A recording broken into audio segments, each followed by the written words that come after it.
Hi friends, இன்னைக்கு agar-agar வச்சு எப்படி ஒரு சிம்பிளான ஜெல்லி செய்யறதுன்னு பார்க்கலாம். அதுக்கு வந்து நான் 2 டேபிள்ஸ்பூன் அகரகர் வந்து கிரைண்ட் பண்ணிட்டு அதில் 2 டேபிள்ஸ்பூன் வாட்டர் ஆட் பண்ணி வச்சுருக்கேன் ஃப்ரெண்ட்ஸ்.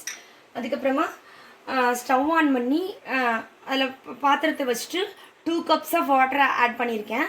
வாட்டர் வந்து கொஞ்சம் நல்லா ஹீட் ஆகிடுச்சு. ஹீட் ஆனதுக்கப்புறமா இந்த அகரகரை இந்த வாட்டரில் ஆட் பண்ணிக்கணும். ஆட் பண்ணி 2 to 3 minutes குக் பண்ணிக்கோங்க. அகரகர் நல்லா கரைஞ்சிருச்சு ஃப்ரெண்ட்ஸ். அதை இன்னொரு பவுலில் ட்ரான்ஸ்ஃபர் பண்ணிக்கலாம். ட்ரான்ஸ்ஃபர் பண்ணதுக்கப்புறம் நான் இன்ஸ்டெட் ஆஃப் சுகருக்கு பதிலாக ஹனி ஆட் பண்ணியிருக்கேன். ஹனி ஆட் பண்ணி நம்ம ஜெல்லி பண்ணும்போது அது கிட்ஸ்க்கு வந்து ரொம்ப ஹெல்த்தியாகவும் ஆஸ் வெல் அஸ் டேஸ்டியாகவும் இருக்கும். இன்றைக்கி எங்களோட ஏஏ ஆர்கானிக்ஸ் ஹனி தான் ஃப்ரெண்ட்ஸ் எடுத்திருக்கேன்.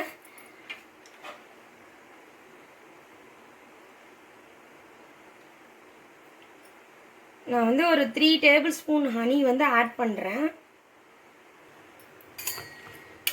ஹனி ஆட் பண்ணி நல்லா மிக்ஸ் பண்ணிக்கிட்டு நான் இன்றைக்கி வந்து மேங்கோ எசன்ஸும் மேங்கோ ஃபுட் கலரும் எடுத்துருக்கேன் ஃப்ரெண்ட்ஸ். இது வந்து ஆப்ஷனல் தான். ஃபுட் கலர் உங்களுக்கு வேணும்னா நீங்கள் ஆட் பண்ணிக்கலாம்.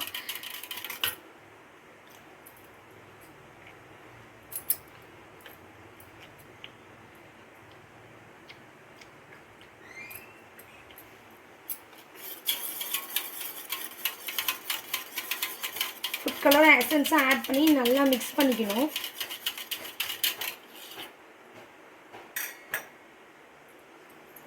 நல்லா மிக்ஸ் ஆனதுக்கப்புறம் இந்த சிலிக்கான் மோல்டில் ட்ரான்ஸ்ஃபர் பண்ணிக்கோங்க ஃப்ரெண்ட்ஸ்.